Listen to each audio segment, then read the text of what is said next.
So if you did not see all these crazy announcements about 9.1.5, I'm not sure how, but it released like literally a minute after I published a video, so I wasn't able to give my thoughts on it until right now.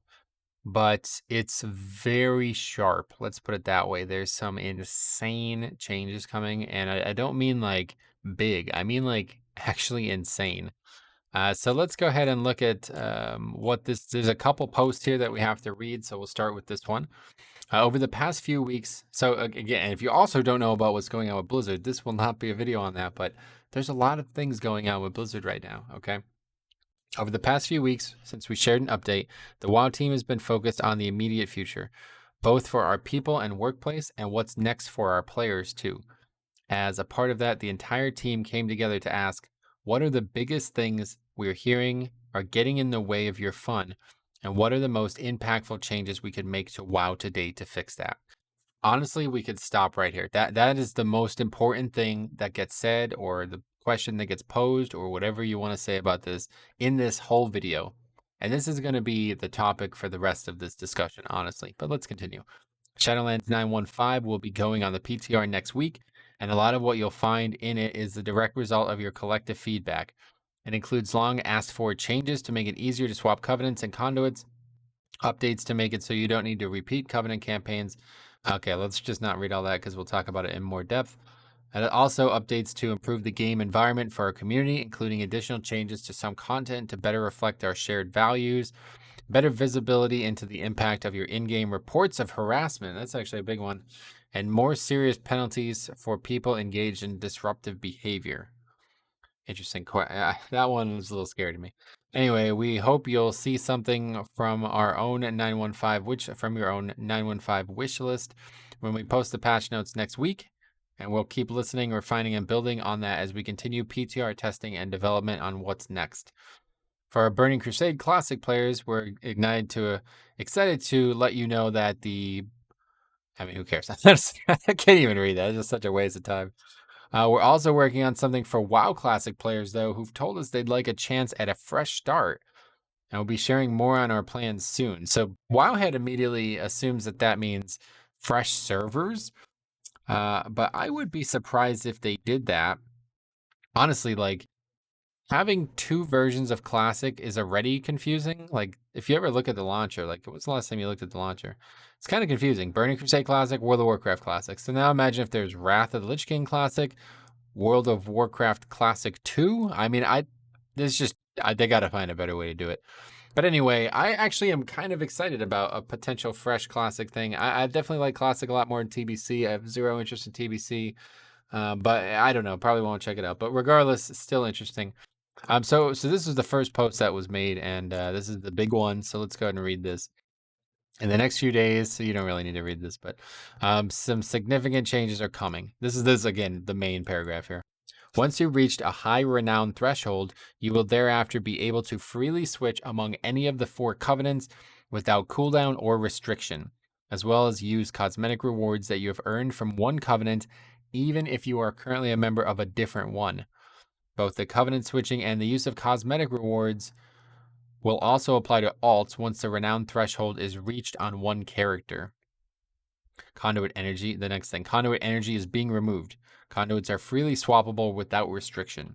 And then the third thing, when playing alternate characters, if you have already completed a given Covenant's campaign on a different character, you will have to immediately earn the renown and third soulbind unlock without needing to replay the full narrative arc. So some insanely, just actually insane. It's hard to believe that they're making these changes. Seems against the logic that they used in the past, and let's talk about why. While we hope many players will be pleased at the increased accessibility and freedom for experimentation these changes will permit, we know that you might be wondering why we didn't make adjustments like these sooner. Now, I'm not gonna say much about this, but I did offer that as feedback because I feel like a lot of the changes that have been being made are changes that there needs to be a reason for them not making them as fast as possible. So they're actually giving that reason now, which is good. I'm glad to hear it.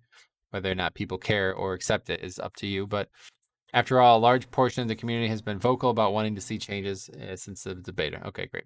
When it comes to the limitations on covenant switching, Millions of players experience Shadowlands for the first time through the lens of their covenant of choice, and that would have not been possible had the choice carried less weight from the outset. Nevertheless, after the conclusion of the Chains of Domination campaign, the Covenants are united against the Jailer, and revisiting player feedback in that context has led us to reevaluate our approach.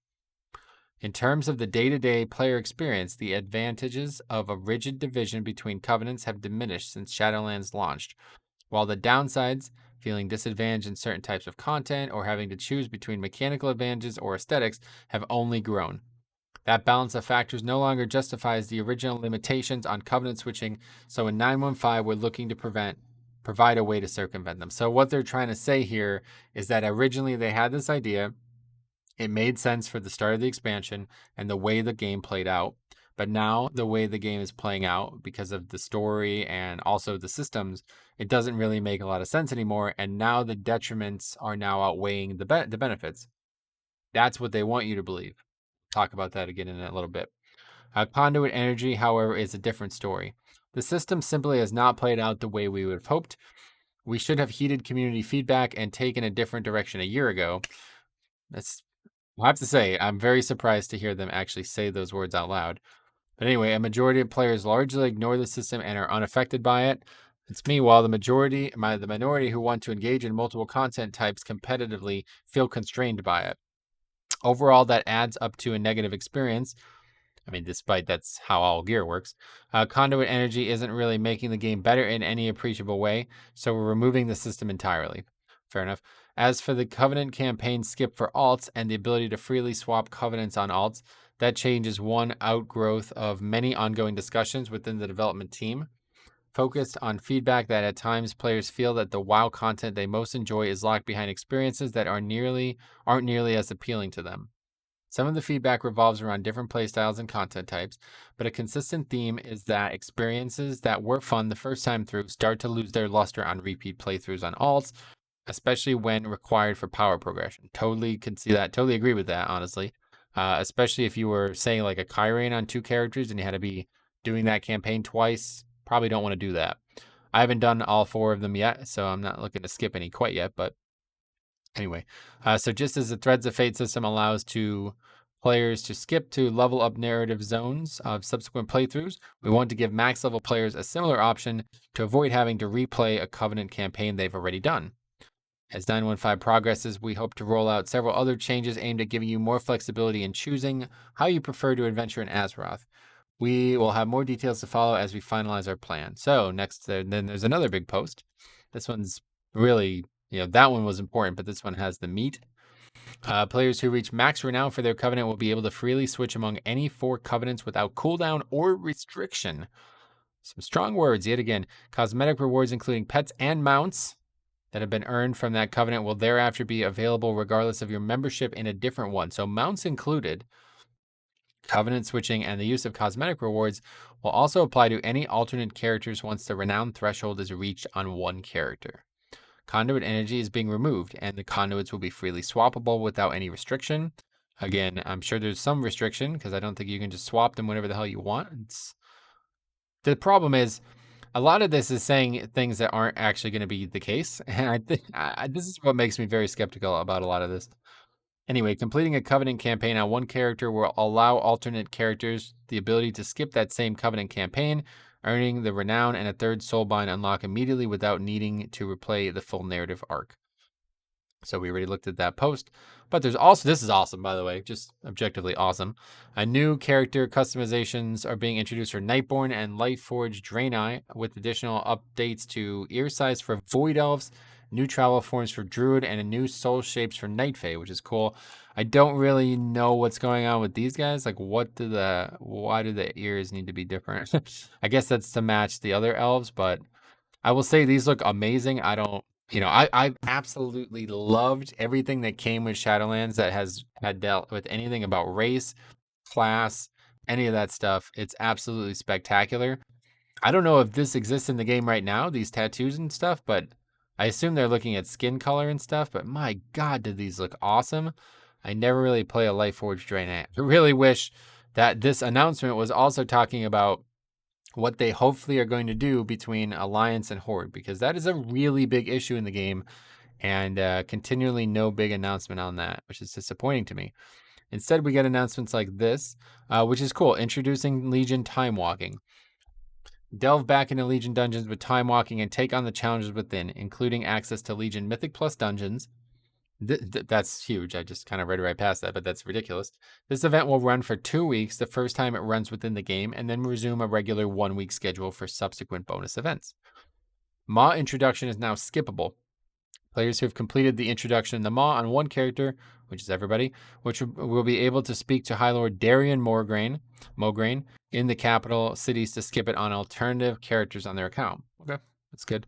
Island expeditions, queue, solo, or with a party. Players who want to take on island expeditions will now be able to do all this alone. There are a bounty of awards just waiting to be plundered. Oh, really? Yeah, no, I don't understand. I could have swore this was coming with 9.1, and I've actually I remember Jix was talking about it a lot. I didn't really care because I don't really feel like running them solo is worth it. Like, I don't know why you would, to be honest. I guess like the mythic ones you'd have to form a group for, but like it's obviously faster with 3 people. It's not like you get triple the rewards if you run them solo. So I don't know why you would run them solo. One of the best ways to do islands right now is leveling. You can actually level through islands. It's pretty good. Talent and ability improvements. Working on an update to a variety of class talents and class abilities. This is one of the things I'm excited for the most. Seeing talents and class abilities improved. I assume they're just talking about simple balancing, but you never know. Could be more than that. Obviously going to be including conduits, rune carving, and covenant class ability tuning. Now that is a bigger deal than you think, because it seems like now that covenants are going to be freely swappable, they have the cadence to do insane changes. Like they could literally nerf the hell out of your favorite covenant. They could change everything about it, because now they don't feel like people are stuck there. So there's double edges to all of these things, and you need to actually think about this. This is like, why are you wasting time with this nonsense? Allied race unlocks. Oh, we don't have to do a dungeon anymore. I know people really are scared of doing content in this video game. So yeah, let's just take that out. Players will be able to skip it. That's such a great change. Additional travel points in the Maw. Mounts weren't enough, so now you're going to be able to fast travel through a zone that's the size of probably smaller than Ardenweald. I don't really understand that. There's a couple things that it's just like, why are you wasting time with this? This is another one. Remote anima turn-ins. Completing quests from Archivist Rosweir or whatever will provide access to an anima diverter within Korthia where anima can be directly deposited. It's just like a quality of life thing, I guess. Maybe you just make it so you can do it anywhere. I don't really know. Obviously, I think a lot of criticism comes from the fact that it's now filling up your bags again. So the reason that was the case was because you were supposed to have it per covenant and presumably not changing. But now that you could switch covenants freely, who knows what that's going to mean? It potentially means you might just constantly earn as one and spend on the other, I guess. But now it doesn't really seem like there's an issue. Like, just make it so you can click the item and deposit it whenever you want. I don't really see why. In Legion and BFA, they had better systems. Anyway, transmogrification linking. This is actually kind of cool, to be honest. Show off your complete transmog outfit to chat or online by easily sharing a link to it in the dressing room. That's great. Players will be able to mouse over these items to see how they can be collected, if they've already collected the appearance, or if it's an appearance that's accessible to the character they're viewing. That's a great little quality of life change. All leveling improvements. Another one. This is probably the one that I'm most excited about out of all of this stuff. A variety of improvements will be introduced in support of a smoother experience leveling alternative characters to Shadowlands, which is already insanely easy, by the way, if you know how to do it. Such as an additional rank of heirloom upgrades. That's great. An improvement to Threads of Fate. And improvements to Threads of Fate, such as the addition to Torghast as an option and renown gains for completing bonus objectives. That's big. If you could, I don't know why this wasn't the way from get-go. Like, it doesn't make any sense to stop it. Why do you have to be max level for renown gains? But that's huge. That's big. Being able to actually get renown while leveling could be huge. But Threads of Fate, Torghast. Oh my god, I'm so excited for that. I cannot wait to take the no-spec characters into Torghast while leveling. Just a spectacular option. It's unfortunate that leveling through Shadowlands has been just kind of seen as objectively slower than doing a bunch of other weird things like leveling through dungeons or doing archaeology or some of the other stuff. So it's unfortunate that Shadowlands leveling needs this many systems to make it more appealing to people. I have nothing wrong with Shadowlands leveling. It's just quite difficult, and it's much easier to do other options. So anyway, PvP gear power adjustment. I don't care. Lower item level PvP gear will now scale to a higher item level in PvP situations than before. This should reduce the power level gap so that new characters can feel that they are able to compete in battlegrounds and arenas more readily. I mean, what is that? I don't even understand that. So you're gonna make bad gear better? Like what? What's the point of that? Just give them better gear quicker. Anyway, rune carving recipes. Drop rates for rune carving recipes will be increased to 100% drop rate in any dungeon difficulty. I guess it's everywhere else it's already 100%, but just in case you really need that. And legacy loot rules will be enabled for players at level 60 in all BFA raids and dungeons, causing encounters to drop the number of items they would randomly drop for a 5-player dungeon party or a 20-party raid. So that's cool, 20-player raid. So that's pretty cool. BFA content is not very easy right now, but it is soloable, and it does kind of suck when you actually can't get loot from it. So, okay, now this is just posted today, so I'm about 19 seconds ago from when I started the video. So, this is actually another big one. Let's see if there's even more. Ian Hazakosis making an appearance here.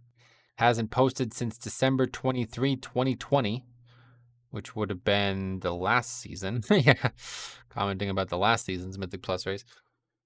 Oh wait, no. Then he posted. Wait, what is this?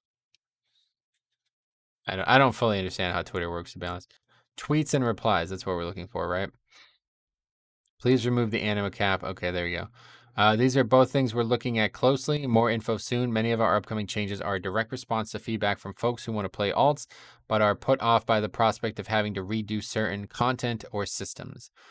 And the person basically is asking them to remove the anima cap. Do not make the mistake of encouraging people to save hundreds of anima tokens in their banks for 915. People are playing your game now. Reward them for doing so. Please let us send anima to alts. Your systems made me shiver if I'm even thinking of them, so I only play main.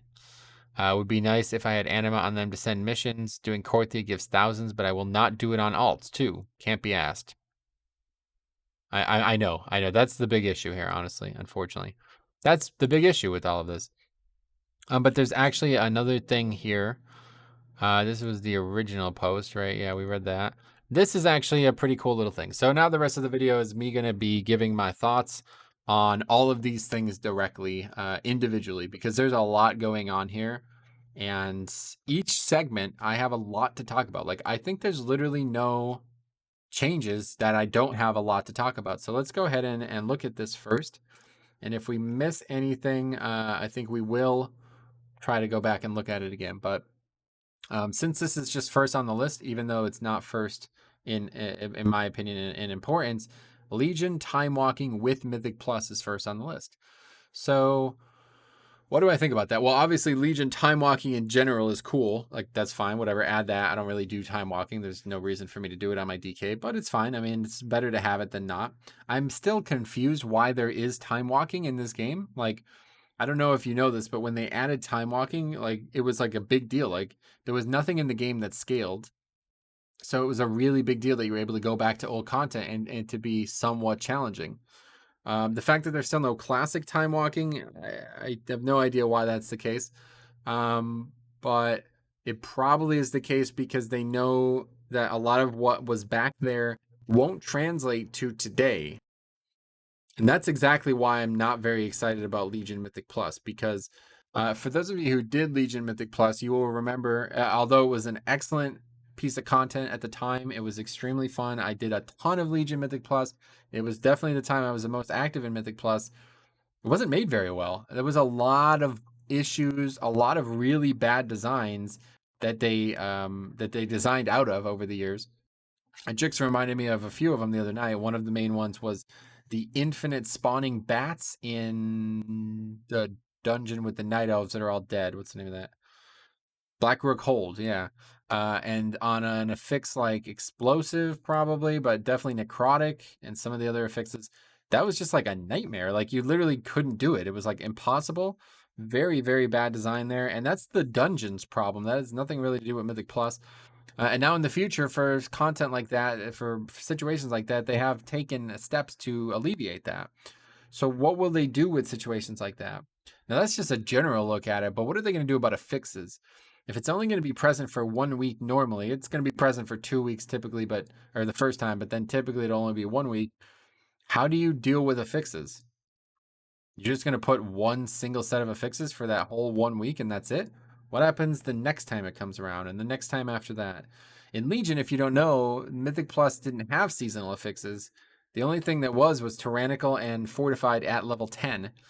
So what do you do with that? Is it going to be a fortified week? Is it going to be a tyrannical week? Famously back in Legion, tyrannical was like insanely difficult compared to fortified. And the bosses definitely were not made very well. A lot of the bosses were just frankly unsurvivable. Like I remember doing like above a 20 on a tyrannical week would be insanely difficult. It was actually not that hard to upgrade the keys because the trash was so profusely easy that you can just do whatever you wanted with it. But then you would just get one shot by the boss, like actually one shot. I'm not even being hyperbolic here. Many bosses, like in Mists of Turn Sight is not the name. Darkheart Thicket. I think Neltharian's Lair had some things. I can't actually remember all the cases, but I remember the bosses and the abilities pretty well. Maw of Souls, Halls of Valor, Hersia, that was one. People would just actually not be physically capable of surviving unless they either killed the boss insanely fast, which Tyrannical made impossible, or they changed the way they were playing their character. So one of the best ways to circumvent difficulty in Legion Mythic Plus was by changing your gear, your legendary, your trinkets. People would constantly swap. At the time, you could swap whatever you wanted in Legion Mythic Plus. As long as you weren't in combat, it was like you were out in the world. You can do anything you want. And you were able to change legendaries per mob, per dungeon, per boss, obviously. Change trinkets. People were wearing tank trinkets. I remember Faxley was trying to get a tank trinket so he could use it in Mythic Plus, and that kind of stuff was mandatory. A lot of the difficulty of the content was circumvented by the way classes were designed as well at the time. People had certain spells and abilities that made them strong or weak in Mythic Plus, and if you used them right, you would succeed. A lot of that doesn't exist anymore. I mean, pretty much everything I just talked about doesn't exist anymore. So if Legion Mythic Plus just came back in the game in the exact same state it was today, you would not be able to do it. Either that or it would be so insanely easy, it would be no challenge at all. I don't know which would occur. I think the second would be the less likely, though. Because I think regardless of how easy it is, you would eventually get to the point where you're back to getting one shot on bosses. Even if you're doing 30s, you're probably back to the point where you're getting one shot by bosses. Things just weren't tuned well. The difficulty of the dungeons were not equal. And as you remember, if you play Legion, the last few dungeons they added were just twice as hard as every other dungeon. Seat of the Triumvirate, I think the name of it was. The one that was for the second raid, what's the name? I can't remember the names of these dungeons, man. There was a lot of great stuff from Legion, and the dungeons, the content itself is excellent. But what is the point of adding Mythic Plus? The answer to that question seems to me to be that it's trying to mirror what the Legion or what the time walking raids have been. Just kind of like a shot of nostalgia that's meant to be a little bit more difficult, more coordination based, but still not really difficult. So the unanswered questions we have are, first of all, how is gear going to work in Mythic Plus as a scaled character, but also what's going to drop? Okay. There's a lot of questions that need to be answered there that we don't know anything about. The other one would be, how is the difficulty like scaling going to work? Like, are we only going to be able to do plus 15? I was actually thinking they might do that. They might just make Legion Mythic Plus just like very hard. And there's only the one difficulty, and you can't really upgrade the key. Because then how is the key going to work? Is it going to be a separate keystone? How are you going to get that keystone? Doesn't really seem like a very good idea to me, honestly. And I don't really think it's going to be that fun. I honestly think it's probably going to either be a complete joke, like the power that our character has is completely different than and this is why I said they can't do Legion Mythic or Mythic Plus in general. Mostly though, I was talking about like stuff like Classic or BFA or I'm sorry, or TBC or Wrath dungeons. People like make those Mythic Plus.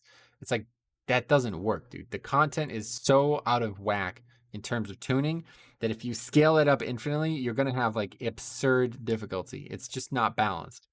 And I don't really think Legion Mythic Plus was very well balanced.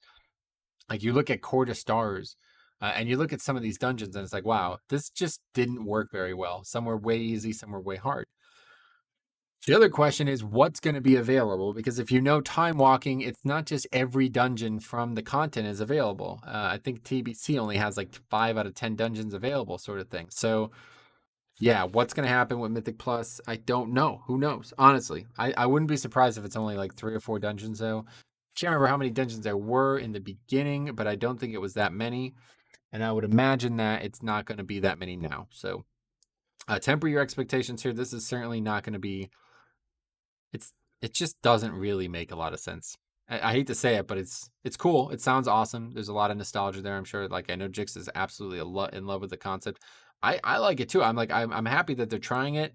But is it going to be like Mythic Plus in Shadowlands, like the way people play it? No way, absolutely not. Just the fact that there's only going to be 1 week, like there's not going to be affixes. Maybe the affixes are going to be random. I was thinking they might do it where the affixes are per dungeon, so there's no randomness there. It's just not how the game was meant to be working. So who knows? And then what loot comes, who knows? Okay, so that's that. Next up is the one that I really want to talk about, and that's improved covenant swapping. So we're going to go back to the first article here, and we're going to break these. Presumably, let's see. Yeah, I think, well, actually, they are kind of all on here, but let's just talk about these 3 things next, okay? So first of all, once you've reached a high renown threshold, you will thereafter be able to freely switch among any of the 4 covenants without cooldown or restriction. And then as well, you'll be able to use covenant cosmetic rewards that you've earned from one covenant, even if you are currently a member of a different one. So I actually thought this would be something that they would do. This part here, cosmetics from a different one. I thought they would do this no matter what at the end of the expansion, because it seems pretty obvious to me that once nobody is in a covenant in 10.0, that there would be no reason to restrict that anymore, right? Like you're not actively engaged in the covenant. But you could always stretch that logic to the whole thing, okay? And that's what I want to talk about here today. But anyway, both the covenant switching and the use of covenant cosmetic rewards will also apply to alts once they're renowned. Great, so alts cool. So I don't want to say that I know for sure that this happens, but I can tell you that Blizzard often does things that they know would work at a specific period of time that might look like they would work at all periods of time, but in their opinion, it would work a lot better later. What I mean by that is, so there was a post, like people were saying like, oh, well, they should have did this earlier. They made this mistake multiple times now. In Legion, they had the legendary catch-up thing at the end where you can buy whatever legendary you wanted. BFA, they had like things like, I mean, Titan Resilient is a different story. We're just talking about it, so it's in my head, but I don't think that's the same. I was thinking more about how essences became account-wide, how you can buy corruption, these sorts of things. And it's like, it looks like those things could be great to have immediately. Like the player who is just thinking about what they want thinks that that's the absolute only answer. Make it as easy for me as humanly possible. But what you're not recognizing is that these systems are directly tied 1-to-1 with the difficulty of the video game. So when you have the ability to buy corruption or buy the exact legendary you want, and that isn't how the content's difficulty is designed, it makes that content easier. So that was a big problem with Legion and a big problem with BFA. The content got way easier when they did these things. Like you might remember people having no chance of killing Mythic N'Zoth, and then they were able to buy corruption, and all of a sudden everybody's DPS doubled. Like it legitimately went up massively, right? That's a nerf. They changed the system and they nerfed the game.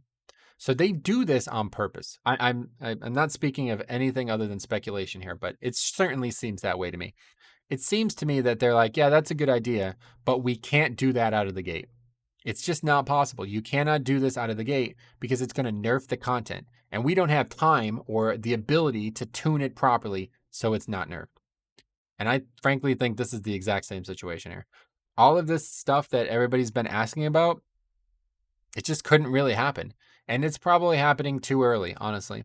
I'm going to go ahead and also say this, that this is probably something that they wanted to do at the end of an expansion, like in the last 9.0 point whatever, X point 5, 9.5.5, 2.5, 1.5, whatever it was going to be. This was meant to come at the end. And this is not the end, seemingly. Like, I'm sure they would have announced this if this was the end, especially because they're talking about new content still to come. But it seems like it's the end because now this is going to dramatically change the way the game plays. Like, dramatically. I can't express this enough. Everybody's excited about it and they're like super optimistic about it. But this is going to change the entire fabric of the content that you're playing. Okay. So let me go through a couple examples. So first of all, right now in Raid, there's a lot of times when having unholy DK or just DKs in general with Maldraxxus is like looked at as almost mandatory. We're doing Mythic Dormazane right now as we, at the time of making this video. And luckily we have 3 DKs. 2 of them are on are Necrolord, okay? And one of them is me. I'm Blood DK, so, Necrolord would have helped as well, but we don't need 3, that's for sure. And I also have Gore Fiends. But back in Season 1 in Castle Nathria, we had to change the entire strategy we did on Council of Blood because I did not have the ability to do all of the gripping myself and also do the raid leading and the tanking. I don't have the mental bandwidth for it, and that's a shortcoming of mine. But regardless, I wasn't able to do it. And it was because I was the wrong covenant, right? The covenant that did not align well with the dungeon or with the boss. So if I could have switched covenants, then yeah, it probably would have been a hell of a lot easier. I would have had Gore Fiends and the Grippy Hands things, and it would have made that a lot easier, and we probably would have done the original strategy. So that's really the only example you should need. That now nerfs that encounter. Do you understand? Like, it makes that encounter easier, just objectively. Like, a lot of people aren't going to interact with that because they have a comp or they have a roster that allows them to have a comp that they want for every fight. We don't have that, okay? So that alone changes things. But you probably need to think about 5-mans. Because in 5-mans, what's the most common thing you see when pugging? To me, well, besides Idiot Warriors, besides that, I see people asking and being upset by not having certain covenants.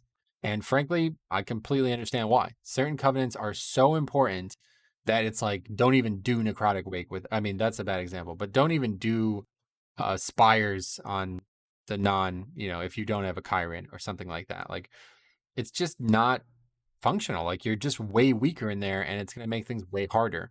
So it's better to have the right comp and the right covenants than actually have 5 good players. And that was an intentional design. They designed the dungeon to function that way. So now every single time you do the dungeon, you will have the covenant buff, obviously, because somebody can just change. But who should change? There's the question. People are already playing the covenant that they think is the most optimized. Now, some classes are a little different, obviously, like Sign always talks about Rogue being very open to all different covenants.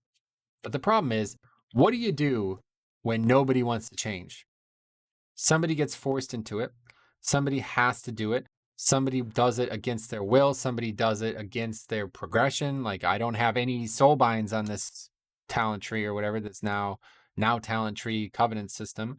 What do I do? How do I play this? I've never used Swarming Mist before once. I've never pressed the spell before. How do I use it well? I have no idea. But I'm the tank, so I have to do it. Nobody else wants to switch to Venthyr because it's worse for their class. Like, do you legitimately think a balanced druid is going to switch to Necrolord? No, of course not. You know what I mean? So the DPS and maybe even the healer are still going to force leverage onto the classes that can deal with it for the least impact. And that is exactly why I said they should have never done this. This is, frankly, to me, a knee-jerk or apology, effectively trying to gain back good faith. The first post that we read about effectively states that. I mean, to be honest, this is what I read when I read this.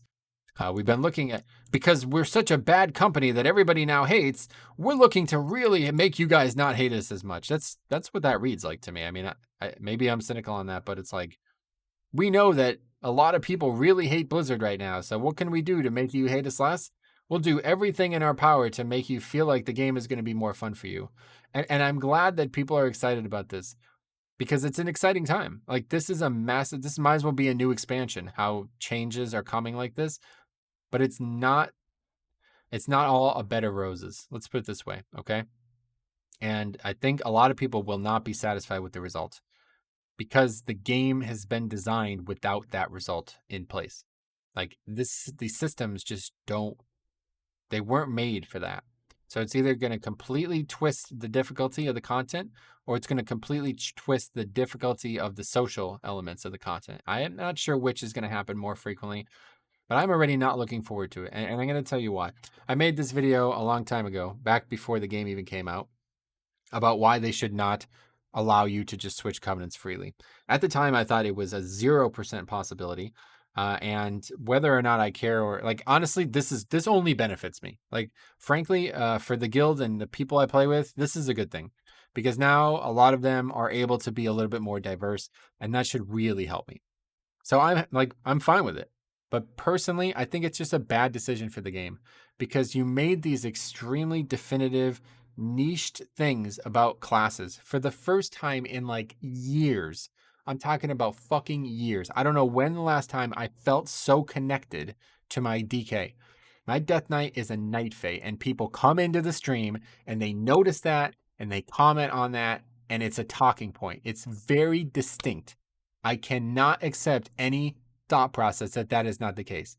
I think people are conveniently ignoring it because it doesn't suit their interests, but it is a fact of life for me in this game, in the Shadowlands. And it is not only that fact, but it is so strong that it's making me level characters that are not like I would never have even considered leveling a second Death Knight in any other previous expansion. But I was legitimately thinking about leveling 4 of them to try the different covenants. And people are like, that's like, people don't like that. It's like, I love that. I think that's really good for the game because it has you playing more, it has you engaging more with your class, it has you feeling more connected to the specific character. And when everything is just so free and easy and everything, you can do whatever you want with all the power, it's fun because you could mix and match. But then the community steps in. And this is my big issue. And this is why I always was concerned with this and why I'm not looking forward to it. Not at all, honestly. I'm not looking forward to this as a Blood Death Knight pugging. Because what previously was a decision that I made and others were kind of forced to live with because this is my decision and you cannot choose this for me. I'm choosing what I want because there's a lot of factors here. Now other people are going to have the leverage to say, you're not, you're an idiot. You're not trying, right? And people have been doing this. And I hate to say this, but like people have been bullying a friend of mine, Cop, who has been a longtime member of the guild as well, and he's chosen Night Fae, or he's chosen Venthyr Monk. Okay, Windwalker. It's one of the very few covenants in the game that are just objectively bad. Like it's just very, very bad. I don't know how to put it otherwise, but he chose it because he really likes the story. He really likes the cosmetics. He really likes, I guess, everything about Venthyr. And he thought that the ability would suit his playstyle very well because it's like a fire and forgettability. Like you don't have to do anything with the CD after you use it. And I think that's partially why it's a bad ability. But regardless, like, I mean, this has literally been being talked about for 8 months now, or however long this expansion's been out. Longer than that, 9 months now, almost 10 months. And up until now, nobody had any leverage. You know what I mean? Like, it's like he's not going to change. Like, this is his decision, just like he's not going to change from Windwalker. He's a Venthyr Windwalker. And it's the same thing with Blood DK. I was Night Fae playing it at a time when it was quite shit, to be honest. But I loved it. And it was not as bad as people made it sound, mostly because as a tank, you have a little bit less reliance on these numerical things, but also because of Soul Shape. Soul Shape is so freaking good, it's unbelievable. And I'm going to tell you right now, I don't think I could play this character without Soul Shape. I was heavily considering switching to Kyrian when 9.1 came out. And the only reason I didn't, was because of Soul Shape. That was the last thing. When I tried it on the PTR, I was like, I cannot play this character without Soul Shape. It is so good. And I will not be playing this character without Soul Shape. Like maybe there will be some situations and raids that I'll be happy to switch for, but I will not be switching in Mythic Plus. And that is going to continue to cause people to be upset. And now they're going to have a point of leverage against me because now it's no longer like I made this decision and you have to live with it. Now it's I made this decision selfishly, and you won't accept that in your group. So now I'm not in your group anymore, or now you won't play with you'll have a chip on your shoulder about me doing it in the first place. And people have already been acting that way, even though the decision has been a very concerted one. Like I remember people were constantly saying, like, "Oh, you're throwing because you're not this covenant." It's like, oh my god, man. It for me, it's a class level decision. And when I was a DK, I was also a Night Fae DK. So if I wanted to maximize my decision on that level, I would switch classes. Like I'd be a bear. Bear's just better than Blood DK. So how can't you register that when you're talking about? How do you not realize that? How do you not realize that this is that level of a decision? Now it's not. Now it's a talent. So now it's like me taking Blood Drinker into Mythic Plus. It's just worse. You know what I mean? It's just not better. But I played Night Fae for 9-10 months. I don't have anything else for the other three covenants. Why would I switch? Like I'm just not gonna. You know what I mean? And then there's gonna be people who are like, why aren't you Necrolord? Why aren't you Venthyr? It's like, I mean, I could switch now, but I don't know how to use the spell, man. I've never used the spell. I don't have any of the soul binds. I don't have any of the unlocks. I don't have any of the power. I've never even done those campaigns, so I have no way to get them. It's just not great, man. I'm not looking forward to that at all. So now I guess we'll see how it plays out. I'm very not. I'm just not looking forward to this. It sucks. It sucks for a player like me, but I am glad that other people are happy about it. And I just think that the balance. I hope that there's also a good amount of balance here, and I hope that things become more freeform. Because now, like the cop situation, is anybody gonna ever let him play Venthyr again? Like, you know what I mean? Like, I don't know. It just honestly kind of hurts. It kind of breaks my heart. But anyway, whatever. That's fine. We understand why they're making the decision. Conduit Energy. I have like 5 words to say about this. It was honestly the dumbest fucking system they ever added, and I never really understood why they did it in the first place. But this is almost identical to how Azerite gear worked. I didn't understand why they didn't just make it gold like Azerite gear. Azerite gear, you can only switch it every time you switched the traits on the Azerite gear. You had to pay or something like that, and it got to be a prohibitive cost by the end. Well, guess what? This is the exact same system, and people are like, first of all, surprised that it's the exact same system, and they're somehow forgetting that Ian said, like, no, systems like this are in place, and they've always been in place, and you're supposed to care about whether or not you're playing your off spec or your main spec at a time. 10 years ago, gear wasn't you. If you had plate gear, it had strength on it, and if you wanted to switch to a holy pally, it still had strength on it. So these things have been, the way it was looked at one point in this game's history was dumbing down the game. And it's almost like the community has gotten dumbed down itself, because you don't hear that complaint anymore. It's very strange. It's very strange to me, because I've been playing this game for a very long time. And when they were doing this, there was a lot of criticism about it. It wasn't happy. Like nobody was liking that at the time. People were like, I can't believe they're dumbing down the game to this extent. Almost all of these macro level decisions they've made to make alts more accessible and gear easier to get and all this stuff that people are constantly on about now in Shadowlands. At one point, nobody wanted that. Like there was a time when the community just flipped over. And now all those people are gone. And the only people who are left are the ones that wanted to be dumb. They want it to be as easy as it possibly can be. They want to have no effort on anything. I mean, I'm sure they're fine with competitive content, and I don't think they want that changed. But it's like they want to just log on and just be as powerful as possible and not really put any time or effort into obtaining that power and not deal with the repercussions of it. And they want their odds to be as powerful as their main, even though they don't even do anything on it. I think 9 out of 10 people don't even really do anything on alts. It's I don't I'm very surprised. I really am. This game has changed. The community has changed a lot, and Blizzard's trying to keep it an MMORPG, but it just doesn't feel like it is anymore. It doesn't feel like that anymore. It feels like it's an entirely different video game. And I think this was the last straw for that. I think that's over now. I think that this trend will continue because they can't really go back against it. Maybe by the time 10.0 comes out, they'll feel like they've recovered. But it's now we're letting the community make the game, like entirely. It's happened a lot. We talked about Titan Forging today on the stream. It's happened a lot recently. But now it's just like seems like it's just full on. It's like whatever you want, we will do, even if it's bad for you, even if it's bad for us, we will do it. And I don't know if you want that. I really don't think people do. I think people just want like it's like, oh, I have a problem and I want it solved. That's all they think about. They don't think about what their next problem is going to be. And that's what you're doing. You're creating a new problem here. These things are new problem creators. They're not problem solvers. They're new problem creators.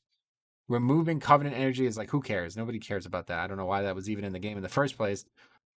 But it's like changing your covenant at a drop of a dime is now there's a new problem there. Because now the game doesn't just get easier, it changes. And now there's different things to think about. And I don't want there to be. Like, why? You know what I mean? I just don't really get why you do this in the middle of the expansion. Other than the fact that the company is fucking underwater. Anyway, the alts thing, I don't really care about, honestly. But it's a good change. I think it's a good change overall. Playing alternate characters, if you have already completed a given Covenant campaign on a different character, you'll be able to immediately earn renown and a third soulbind unlock. My question is, what happens to everything else? I guess all of that's account wide. So I don't know if that's the case or not. I assume it is. But like you get a weapon that's like when I did my paladin's thing, I got a weapon that was a Kyrian looking weapon. But I don't have that weapon if I did it on a hunter because he uses a bow. So I just don't know what happens to those things. I'm glad that they're doing it because it certainly will make playing alts quicker, but it's just like doing the Covenant campaign again sucks. Like I agree. Like this is not fun.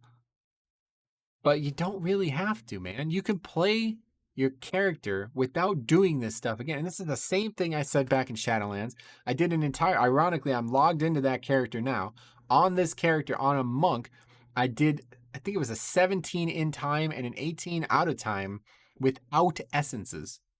Because back then in BFA, everybody's like, I can't play my character if I don't have essences. If I don't have the best essences, if I don't rank 3 essences, how can I pwn? How can I own? It's like, you don't have to, dude. Just it's a fucking alt. You're doing content like 30% easier than your main. You don't need to maximize shit. Like that's just how the game works. It's an alt. So you don't need to do the Covenant campaign. I did not do it on my paladin. I literally never did. I did all the keys I did in season 1 without a third or even a second soulbind. I literally only had Pelagod. Yeah, that's it. So I just don't really get why that needs to happen. But it's what people want, so Blizzard's going to do it. Okay, so let's look at some of these other things here because these are also very interesting. So we read these two. Legendary item recycling. Now, I talked about this a few times, but I think this needed to happen in season 2 because you went from having the chest for super strain and now you can't use that anymore, right? So can I get something back for that or what? Like I don't understand why that didn't come in season 2. I don't really think this is something that should just be hotfixed in. Like I don't know what they're going to do with it. But it's not just that. I also want some recompense for the crafting. Because if they just give me the crafting item again, that's useless. I don't want that. You know what I mean? I think they need to change what crafting does with this system. It should be recycling through crafting. I don't know how they're going to do it, but this one's just too late, in my opinion. Like, this is just pointless now. Unless in season 3, they're also going to have where you change your legendaries again a ton. So we'll see what happens in season 3. New allied race customizations. This is just great. I mean, how could you dislike this? I don't think most people probably just don't care, but it's just, yeah, it's good. Like a more customization, the better. Originally, they said you're not going to get it, and then now we got it. So yeah, that's cool, I guess. I don't really play any of those races. Nightborn is the one I might play the most. I think it does look cool. People were saying that the Nightborn we have look very different than the Nightborn that are in the game, and I don't know anything about that. But the one thing I will say that I was very disappointed about with Nightborn was that there was a bunch of art for weapons and shields. It looked very similar to one of the bosses in Nighthold, and that was in the game, and that looked like it might be coming with Nightborn, and it did not. So why don't you put that back in the game and let us use that and fuck about all these these customizations. I just want more transmog that looks cool on these characters because even though you have the single set for Nightborn, it's kind of like, yeah, you get a little bored of it, man. I'd love to see more variety. So I'm cool. I'm cool with that, obviously. And that's something that's probably not detracting from anything else in the game. Now, Alt Covenant campaign skip, we did pretty much talk about already. Legacy raid tuning. So this is not what they said in the post. Legacy raid tuning probably indicates that they're going to go back and look at. There's this fucking dude on the forums. Anyway, there's been a lot of talk about how difficult old content is to solo. I guess specifically, despite the fact that it's never really meant to be soloed. Now, I'm sure there's a lot of precedent that soloing old content is perfectly possible. But my point was that you can make it easier. There's a really easy way to make it easier. You could invite a second person, but these guys hate other people. They're not going to play with other people. They're not going to do content with other people. So they don't know any other people. And they certainly don't want to be around other people. So that makes it harder to care about their thoughts on that. But I can agree that Legion content it took longer than it should have. It wasn't difficult by any fucking stretch of the imagination, unless you were doing it on an insanely undergeared character. Another pro tip: go get the Heart of Azeroth, put it on. You get a ton of stamina. You literally like gain 25% of your health. It's pretty ridiculous. And you get the essences too, which are not bad. There's some essences that are just kind of like percentage things, like Memory of Lucid Dreams. That one's just always good. It'd be good in Shadowlands, regardless of the item level. But anyway, that's not something they really need to do. I don't know if that means they're going to tune specific bosses. Like Gul'dan is very difficult alone. A&R is insanely difficult alone. Shivera, or whatever, the council boss in ABT as well, also very, very, I think it's actually impossible alone. And those things usually slip through the cracks in the past because the content was you just one shot it, so it didn't matter with the mechanics. But now that you actually have to do the fights, which I prefer. Like I like a couple minute encounter when I'm soloing. It feels like I'm actually raiding. Now you actually have to be able to do the mechanics, so I assume they're changing that. But I also wonder, since they mentioned BFA legacy loot, does that mean that they're going to also have tuning in BFA done in raids and dungeons? Because those are also very difficult right now. I think this is all a function of the stat squish, and people are accurately pointing that out for years now. It does seem like the stat squish kind of just overlooks all old content, and it's all about the end. And that's actually been to my benefit, because now leveling 1 to 50, you can actually get some really fun items that are actually valuable in Shadowlands. It's actually quite neat, but it's certainly a little awkward. So we'll see what they do with that. But again, this is like, you don't have to solo everything in the game, man. That's been my thought process from the get-go. So you don't need to tune. I mean, could you imagine if raid, you could invite a 21st player? Did you think anybody would be doing it with 20? Like, no, of course not. You don't raid with 19 players. You raid with the maximum amount of people you can find. And that can be done in old content too. It doesn't need to be done solo. Anyway, new toys, mounts, and travel forms. I don't know what that means, or really have any predictions on what it could be. But obviously, new travel forms for Druid sounds awesome. They're talking about, maybe also making it so like the dinosaur form is Zuldazar or Zandalari could be used as a night elf or something like that. That would be cool, I guess. I don't really know what new toys would be. I'm sure they're always adding new stuff regardless. Talent and ability buffs. Now that is definitely the product, that those 4 words are the product of somebody who's like, how can we make people happy? It's like, okay, you're not just going to buff everything, right? Like, that's not what's going to happen. There's going to be tuning. It's going to be different. It's not just going to be your class gets twice as strong, because that would be dumb. But I actually would rather hear what they plan on doing for Covenant tuning, because like I said, now that you are able to switch Covenants freely, this is going to completely change how the game works. And they're going to probably do some serious tuning. So in the past, they were like, we don't want to nerf anything Covenant related, because then you'd be completely screwed and you might have to change. So they were buffing things, like they buffed Night Fae, and now it's very good, honestly, for Blood DK. And they buffed other things, but it's like, well, now they're probably just going to nerf shit, honestly. Like, now they're probably going to make, I mean, I can't even imagine what they're going to do. They're probably going to make grippy hands not like grip as many targets or something. Like they could literally, because like, how else do you balance that ability? The ability is just overpowered when it's overpowered. Like, there's no way to balance that ability. And it's the same thing with like, I'm sure there's tons of examples, like Elysian Decree. That's gone. Like, that's probably going to get dumpstered now. Like, that ability is just so powerful. It's like impossible to balance, because if you nerf the hell out of it, then it's awful single target. It's already not great, right? So it's like they just kind of design themselves into these corners where there's no way to actually balance all 4 covenants. and they probably didn't fully think about that when they were making the system, like when they were designing the system, not when they were making it, but in the beginning. And then they were like, we can't do anything about it. It's too late. But luckily, we can just buff the underperforming ones and we'll be good because people won't feel like they're making the wrong decision with their covenants. So I'd be more interested in that. But I am also very interested in talking about talent and ability buffs because I'm very interested in classes at a core level right now, thanks to the no spec characters, but also thanks to alts maybe being more accessible. I'm very eager to see what happens with some classes because a buff to a max level character's perspective might dramatically change the way it levels. I'm a big fan of leveling challenges and low level character stuff too. So reporting improvements, that should be at the top of the list because as long as this is going to actually get all this absolute nonsense spam out of the LFG tool, then that should be the top of the list. Like that's the most important thing that could happen right now.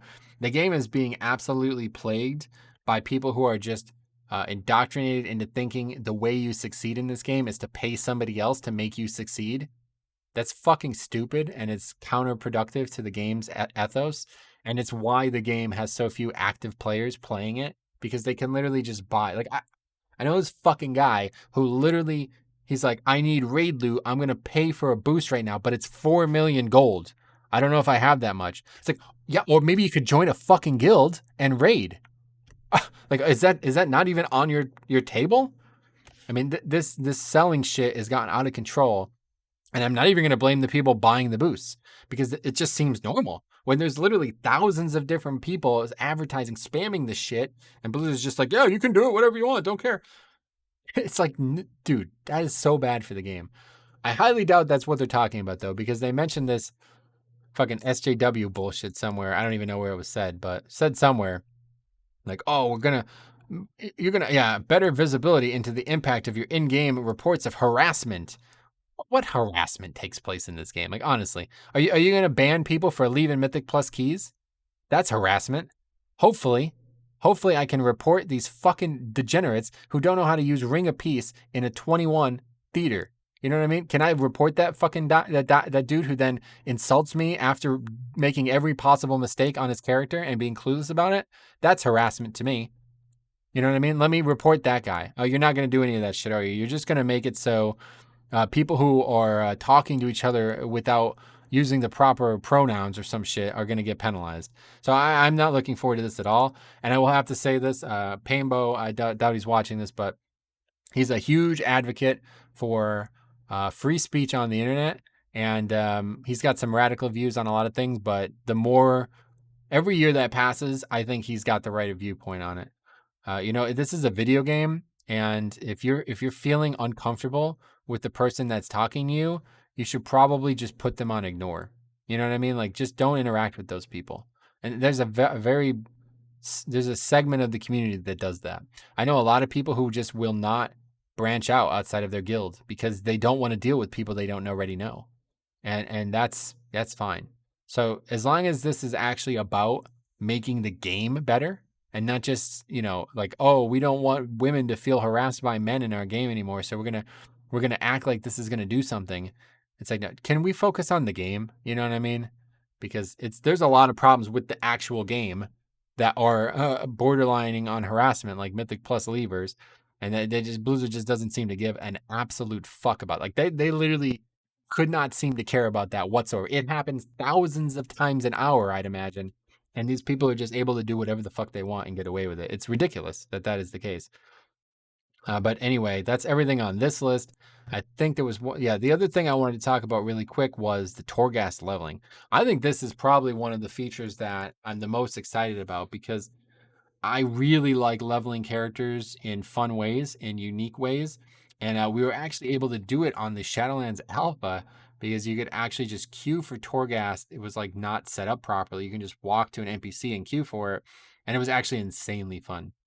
How will it work though? I don't know how it will work because there's levels of Torghast, right? Like, are you only actually going to do? Maybe they should do it with twisting corridors. That would be interesting. How much experience is it going to give? Is it going to be comparable? Is it going to be based on the kills? Is it going to be? I worry that it's just going to be the 5 things of Torghast, the normal layer, and you're just going to get experience at the end like a dungeon. I think that's probably how it's going to be. It's not going to be like efficient to just do Torghast. You have to do it quickly and get through it, and that'll be the way to max experience per hour, just like dungeons. But either way, I'm very excited for it. The question is, how do the layers work? Like the levels of Torghast themselves, like level 1, level 2, level 3, level 4, level 5, level 6, 7, all the way to 12. Are you going to allow them to do that? That would be silly. But maybe you make it so if you can do a 12 somehow as a low level character, you're actually getting mad experience. I don't know. There's a lot of possibilities here. Will it allow for you to unlock the box of many things? I have no idea. But honestly, this is great. Like I'm very satisfied. Like this is a good thing for everybody. I think a lot of these changes, not the Torghast stuff, but everything. I think the entire game, this is good for everybody. They're going to listen to a lot of people. I think moving forward, this is going to be, people will be happier, but you're not going to be as happy as you think you are. And it's not Blizzard that did this wrong. Okay, it's not just Blizzard that did this wrong. It's also the community. And I will tell you, they did this type of thing in the past. Okay, they in Wrath, coming out of Wrath, they were like, let's just listen. Probably through Wrath as well. I just wasn't really paying attention at the time. They're like, what is all the major complaints about the game? Oh, great. Let's just do all of those things. They were basically just lazy as shit. They couldn't be asked making the game good. So they were just basically making the game by committee. Just let the players tell them what to do and they would do it. I swear to God, from all the way up to MOP, this is how it was. From Wrath, all of Cataclysm and through MOP, I think, even in MOP, and probably honestly into WAD too. This is how it was. And I hate to blame any one person, but I do think it was Tom Chilton, I think his name was. Every time I ever heard him talk about these things, he was like in charge of these decisions back then. Every time I ever heard him talk about these things, it would always be like very like soft spoken, like I have no strong opinions about this. Just tell me what to have an opinion on. And I'm like, that's just not how you make a game. Okay. So they're gonna do this again. That's great. I'm glad that you guys will be happy in the short term. I just don't know if you're gonna be happy in the long term. And the way I look at it is if you get everything you want, what's left?